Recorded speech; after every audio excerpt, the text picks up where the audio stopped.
Hello everyone, welcome back to my channel the shining spring. আমি প্রিয়াঙ্কা আজকে চলে এসেছি তোমাদের সামনে বোলপুরের একটা ভিডিও শেয়ার করব। আজকে আমাদের বোলপুরের সেকেন্ড ডে। সকাল সকাল ঘুম থেকে উঠে স্নান টান করে রেডি হয়ে গেছি, যাওয়ার কথা আছে আজকে সোনাঝুরি। তার আগে গোলু খুব বায়না ধরেছে আজকে ও সুইমিং পুলে স্নান করবে, তাই গোলুকে নিয়ে চললাম এখন সুইমিং পুলে স্নান করাতে। আর আমার চুলটা দেখো একদম পাখির বাসা হয়ে আছে, কারণ হেয়ার স্টাইলিং এখনো পর্যন্ত করিনি, শুধু ড্রেসটাই অনলি পরেছি। তো তারপর ঘরে এসে রেডি হব। এখন গোলু স্নান করবে, আমি আর সঞ্জয় তো অলরেডি স্নান করেই নিয়েছি। এখন গোলু স্নান করবে, তাই সঞ্জয় এখান থেকে নিল সুইমিং কস্টিউম। তো এটা পরেই গোলু স্নান করবে, কারণ সুইমিং পুলে তো যাতা ড্রেস পরে নামা যায় না। গোলু যেহেতু আগে সুইমিং শিখতো, তার জন্য কিন্তু সুইমিং কস্টিউম বাড়িতেই আছে, কিন্তু নিয়ে যাওয়া হয়নি, তাই হোটেল থেকে নেওয়া হলো। তো ও এখানে যতটা পারবে স্নান করে নিক, তারপর রুমে গিয়ে ওকে ক্লিন ওয়াটারে স্নান করিয়ে দেবো। তার কারণ এইসব জল তো খুব একটা ভালো হয় না, আর এইসব জলে মেডিসিনও দেওয়া থাকে। তো ও এখন স্নান করছে আর বেশ মজাও করছে। ততক্ষণে হোটেল রয়্যাল বেঙ্গলের চারিদিকটা তোমাদেরকে একটু ঘুরিয়ে দেখালাম। দেখো বড় একটা আই আঁকা রয়েছে, ওটা কিন্তু বুটিক এখানকার। আর আমি ততক্ষণে একটু চক্কর দিয়ে নিচ্ছি, কারণ আমি দাঁড়িয়ে দাঁড়িয়ে বেকার বোর হচ্ছিলাম। তারপর একটু রিলসও বানালাম। তো এই জায়গাটা কিন্তু বেশ সুন্দর, আসলে মনটা একদম ভালো হয়ে যায়। আর জলের বেশ একটা ঠান্ডা ঠান্ডা হাওয়াও হচ্ছে, এখানটা বেশ ভালো লাগছিল। তারপর একটু জল নিয়ে এটা সেটা করছিলাম। করার পর গোলু স্নান করছে, আর আমি একটু বসে এখানে আবার একটু পোজ দিয়ে ছবি তুলে নিচ্ছি, রিলসও বানালাম কয়েকটা। তারপর রুমে আসার পর গোলুকে ফ্রেশ করে স্নান করিয়ে দিয়ে ফাইনালি রেডি হয়ে বেরিয়ে পড়লাম। আর দেখো বাইরেটা কত সুন্দর সাজানো, আর এখানে থাকে আমাদের স্কুটিটা, তাই সঞ্জয় এখন স্কুটিটা বের করে নেবে। ততক্ষণ আমি তোমাদেরকে এইগুলো দেখালাম, কত গাছপালা এখানে আর কত ফুল, খুব সুন্দর কিন্তু। আর এখন সঞ্জয় স্কুটিটা বের করছে, গোলু ততক্ষণে চড়ে নিচ্ছে একটু দোলনা। আর আমিও একটু দোলনা চড়ছিলাম, কিন্তু দোলনা চড়লে না আমার ভীষণ মাথা ঘোরে, তাই আমি আর দোলনা চড়লাম না। বরং চলো তোমাদের সাথে এই সুন্দর ফুলগুলো শেয়ার করি। ভীষণ সুন্দর দেখতে, কত ফুলের সম্ভার। হয়তো শীতকাল বলেই এত ফুল, গরমকালে এত থাকবে না। আর এখানে একটা নতুন রকমের ফুল দেখলাম, সাদা দেখতে, ভীষণ সুন্দর, কিন্তু কিছুটা জুঁই ফুলের মতো। বাট জুঁই ফুল তো ডেফিনেটলি নয়, কিন্তু ওই ফুলটার নাম আমার জানা নেই।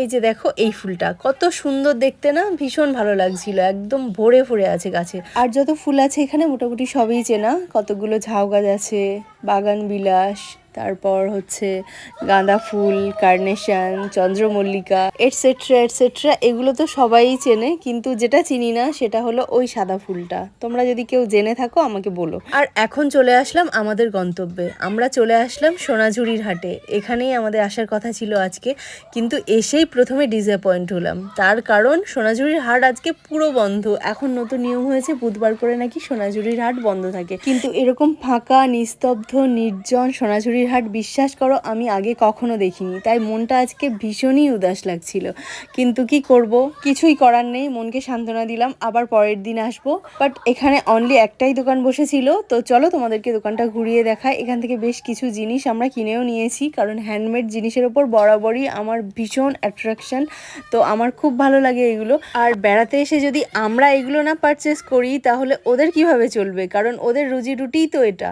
তো তার জন্য আমরা যেখানেই যাব সেখান থেকে আমাদের কিছু নেওয়া উচিত, তো আমি অন্তত এটা মনে করি। তো তারপর আমরা কিছুতেই থেমে থাকলাম না, ওখান থেকে আমরা এখন চলে যাচ্ছি লালমাটি কর্মতীর্থ হাটে, কারণ সন্ধান পেলাম এখানে নাকি যেদিন যেদিন করে সোনাঝুরির হাট বন্ধ থাকে সেদিন করে এখানে হাট বসে। তো আজকে যেহেতু বুধবার সোনাঝুরির হাট বন্ধ, সেহেতু আজকে নাকি এখানে হাটটা বসবে, যেটা আমাদের একেবারেই জানা ছিল না। সোনাঝুরির হাট বন্ধ তো কি হয়েছে, একটা হাটই তো আমি খুঁজছিলাম। আর বেড়াতে এসেছি, মন খুলে বেড়াবো, একটা জায়গা বন্ধ তো কি হয়েছে, হোটেলে ফেরত যাওয়ার তো প্রশ্নই ওঠে না।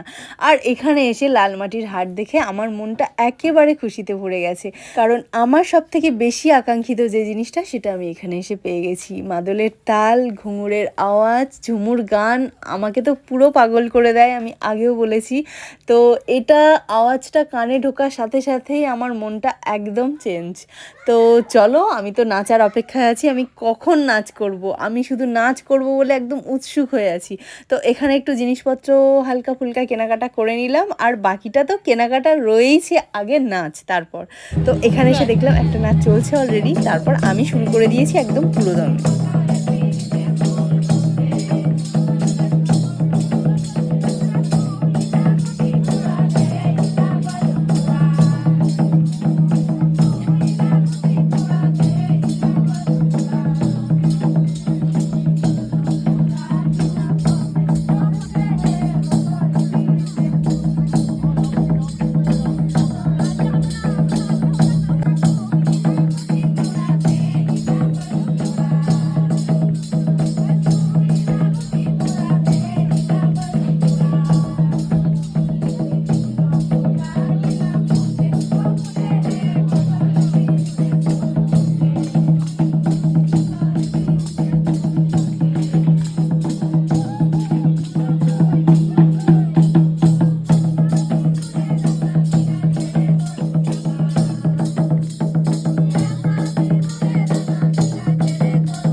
আমাদের নাচ টাচ করা হয়ে গেছে, তো নাচ করার পর আমি চলে আসছিলাম। কিন্তু এখানকার মানুষগুলো এত ভালো, এত সরল, কি বলবো, বড্ড ভালো মানুষ।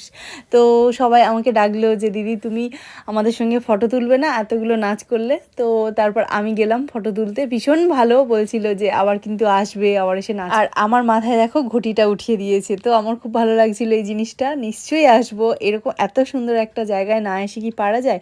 তো তারপর এখান থেকে নিয়ে নিলাম এই বেতের ঝুড়িটা, আরও অনেক কিছু কেনাকাটা করে নিলাম। আর কিনেছি রাবড়ি, তো রাবড়িটা হোটেলে গিয়ে খাবো, তার কারণ আসার সময় লাঞ্চ করে এসেছিলাম আর খুব হেভি লাঞ্চ হয়ে গেছিলো। কারণ লাঞ্চে অনেক কিছু মেনু ছিল, সেগুলো তোমাদের সাথে শেয়ার করেছি একটা শর্ট ভিডিওতে, তোমরা অবশ্যই দেখে নিও।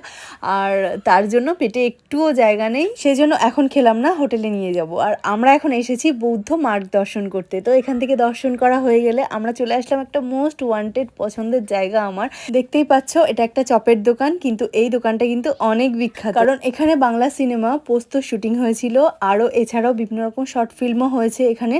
আর হচ্ছে এখানে অনেক নামী স্বনামধন্য শিল্পীরাও এসেছেন।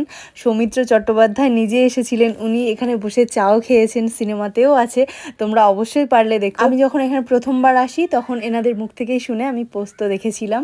এতদিন আসার পর আমি যেটা রিয়েলাইজ করেছি, এটা শুধু একটা চপের দোকানই না, এর পরিবেশটা এত সুন্দর, এখানে আসলে মনটাই ভালো হয়ে যায়, অন্যরকম একটা অনুভূতি হয়। আর এখানকার চপটাও ভীষণ স্পেশাল, কারণ এখানে দেখো কুসুম বীজ দেওয়া চপ ভাজা হয়, যেটা আমার ভীষণই ভালো লাগে। প্রথমবার যখন আসি কুসুম বীজ জিনিসটাই জানতাম না সত্যি বলতে, পরে আমি এখান থেকেই জানলাম। আর তারপর সার্চ করে দেখেছিলাম গুগলে, এটা সূর্যমুখীর বীজ, খাওয়া শরীরের জন্য যেমনই হেলদি, খেতেও ভীষণ সুস্বাদু। বিশেষ করে এই চপটা তো দারুণ লাগে। তো এখানে আমরা নিয়েছিলাম চপ, পেঁয়াজি, পকোড়া, চা, মুড়ি, এখানে বসে বেশ জমিয়ে খেলাম আর ভীষণ ভালো লাগছিল। সত্যি এই পরিবেশটা একদম অন্যরকম, এই যে গ্রাম্য পরিবেশে বসে খাওয়ার মজাটাই আলাদা। পেটে খুব একটা বেশি জায়গা না থাকলেও এই দোকানের চপ মিস করা যাবে না, তাই এখানে বসে বেশ কয়েকটা খেয়ে নিলাম মনের মতো করে। আর খেতে খেতে আমার মুখের রিয়াকশানটা দেখো, দেখলেই বুঝতে পারবে যে কতটা সুন্দর, আমি কতটা এনজয় করছি খাওয়ার সময়। তো তারপর আবার রিপিটেশনও হলো, অনেক কিছু নিলাম, নেওয়ার পর খাওয়া দাওয়া শেষে একবার ভালো করে ভিডিও করে নিলাম এত সুন্দর জায়গাটা করে নিয়ে আমরা চললাম আবার হোটেলের দিকে। তো এখান থেকে একটা জলও নিয়ে নিলাম, কারণ অনেক কিছু তেলে ভাজা খাওয়া হয়েছে, যদি মাঝ রাস্তায় জল পিপাসা পাই তার জন্য। তারপর চলে আসলাম আমরা হোটেল রয়্যাল বেঙ্গলে। তো সঞ্জয় এখানে স্কুটিটা এবার পার্কিং করবে, তো তার জন্য ও যাচ্ছে। আর এখানে আরেকটা জিনিস দেখে আমি অবাক হয়ে গেলাম, সকালবেলা দেখে গেলাম, এখানে খুব সুন্দর করে সাজানো ছিল রবীন্দ্রনাথ ঠাকুর, তার পাঠশালা, এইসব কিছু দিয়ে। আসার সময় দেখলাম একেবারেই নেই, উঠিয়ে নিয়েছে কেন, কারণটা জানি না। তো তারপর ঘরে চলে আসলাম। আর সত্যি আজকে সারাদিন অনেক ধকল গেছে, প্রচুর ঘুরেছি। ঘোরার সময় তো কিছু মনে হয়নি, কেনার সময়ও মনে হয়নি, আসার সময় ফিল করলাম যে সত্যি কষ্ট হচ্ছে। আর এত জিনিসপত্র কিনে নিয়েছি, এগুলো পরে একটা ভিডিওতে শেয়ার করব, সব কিছু একটা ভিডিওতে শেয়ার করা পসিবল না, অনেকটা লং হয়ে যাবে। আর আমরা তিনজন দেখো 3টে কাঠের ব্রেসলেট কিনে নিয়েছি, কোনটা বেশি ভালো লাগছে অবশ্যই বলো কিন্তু, আমারটাই অলওয়েজ বেস্ট লাগে সবসময়। তো তারপর তিনজন মিলে একটু পোজ মেরে ছবি টবি তুলে নিলাম। এখন যাচ্ছি সোয়েটার পরে, কারণ খুব শীত লেগেছে। এখন যাচ্ছি নিচে ডিনার করতে রয়্যাল বেঙ্গলেরই কিচেনে। তো চলো কিচেনটাও তোমাদের ঘুরিয়ে দেখাই। এই ভিডিওগুলো আমি একটা শর্টেও শেয়ার করেছি আর বড় ভিডিওতেও শেয়ার করে দিচ্ছি। তো আমরা এখন ফাইনালি চলে এসেছি খাবার খেতে আর বসলাম এখন। তো অর্ডার দেওয়া হয়েছে, খাবারটা আসুক তারপর তোমাদের দেখাচ্ছি। এখানে নিয়েছিলাম পরোটা, সাথে ছিল রুটি, আর ছিল এগ দো পেঁয়াজা, ছিল আলুর দম, আর নিয়েছিলাম সাথে ডেজার্টে গোলাপ জামুন। আর এত রিচ খাওয়ার পর খুব খাওয়াটা হেভি হয়ে গেছে, তার জন্য নিয়েছিলাম ঠান্ডা ঠান্ডা ফ্যান্টা। আর ফ্যান্টাটা খাওয়ার পর আমরা এখন চলে আসলাম গ্রাউন্ডে একটু ঘোরাঘুরি করতে, তার কারণ বেড়াতে এসে এত তাড়াতাড়ি কেস হই, তো একটু ভালো করে না ঘুরলে কি হয়, তার জন্য ঘুরতে চলে আসলাম। আর এখন এখানে এসে আমি একটু এই সুন্দর পরিবেশটার ফিল নিচ্ছি। আর খাওয়া দাওয়ার কথা বলি, খাওয়া দাওয়া তো ভীষণ ভালো ছিল। রয়্যাল বেঙ্গলের কিচেনের প্রত্যেকটা রান্নাই দুর্দান্ত, আগেও খেয়েছি এখনও খেলাম, খাওয়া দাওয়া তো ভীষণই ভালো। আর ভালো খাবারের কস্ট তো একটু বেশিই হয়, তো এখানে খাবার দাবারের দাম অপেক্ষাকৃত অন্য জায়গার তুলনায় বেশি, তাতে কোনো প্রবলেম নেই। কিন্তু গোলাপ জামুনটার দামটা আমার খুব বেশি লেগেছে, তার কারণ 1 পিসের দাম 80 রুপিস, এটা বড্ডই বেশি। তো যাই হোক, তারপর একটু ঘোরাঘুরি করে মা ছেলে একটু খুনসুটি মজা হইচই করে চলে আসলাম এখন রুমের সামনে। তো আমার দুষ্টুরা দৌড়ে দৌড়ে চলে আসলো, আর আমি এখন চলে আসলাম করিডোরের কমন ব্যালকনিতে, এখানে দাঁড়িয়ে ভিডিওটা এন্ড করব। তো কেমন লাগলো তোমাদের ভিডিওটা? ভালো লাগলে অবশ্যই চ্যানেলটা সাবস্ক্রাইব করে দিও, লাইক কমেন্ট শেয়ার করো। আবারও দেখা হচ্ছে নেক্সট ভিডিওতে। খুব ভালো থেকো সবাই।